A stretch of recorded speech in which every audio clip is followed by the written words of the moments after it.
Hello అందరికి ముందుగా మీ అందరికి వైకుంఠ ఏకాదశి శుభాకాంక్షలు. ఒక్కసారి ఈ వీడియో చూడండి. నీకు అంతగా సామాన్లు కనబడుతున్నాయంటే గుళ్ళని చెబుతుంది.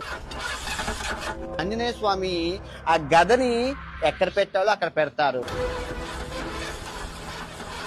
సీతాదేవి తర్వాత ద్రౌపది ఏ టీషర్ట్లు వేసుకున్నా రేపులు అయ్యాయి. ఇప్పుడు అర్థమై ఉంటది కదా నేను ఈ ఓన్ వాయిస్ వీడియో మళ్ళీ ఎందుకు చేస్తున్నాను.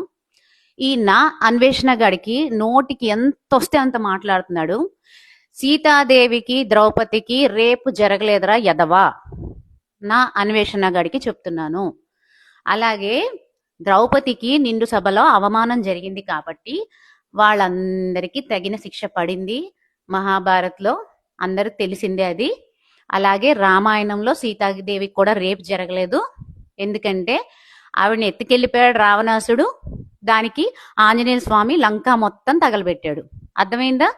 నీకు తెలియకపోతే దూరదర్శన్లో మన చిన్నప్పుడు, అంటే నువ్వు భూమి పుట్టినప్పుడు పుట్టుంటావు కానీ తెలియట్లేదు, చిన్నప్పుడు దూరదర్శన్లో మహాభారత వేశాడు, రామాయణం వేశాడు, అవి చూడు.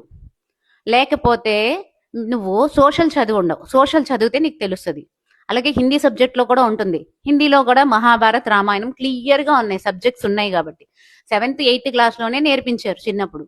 సో నీకేం తెలియదని అర్థమైపోయింది. ముందు వీడిని ఫాలో చేస్తున్న వాళ్ళందరికీ ఒకటే రిక్వెస్ట్, వాడిని తొందరగా రిపోర్ట్ కొట్టండి. వాడు ఇష్టం వచ్చినట్టు మాట్లాడుతున్నాడు యూట్యూబ్లో, ఇన్స్టాగ్రామ్లో. వాడికి రిపోర్ట్ కొట్టి వాడిని, నిజంగా చెప్తున్నా, వాడికి డబ్బు అహంకారమో ఎందుకో నాకు అర్థం కావట్లేదు కానీ చాలా రెచ్చిపోతున్నాడు.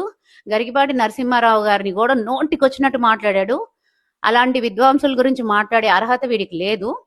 నేను అదే చెప్తున్నా, రిపోర్ట్ కొట్టండి. జై హింద్.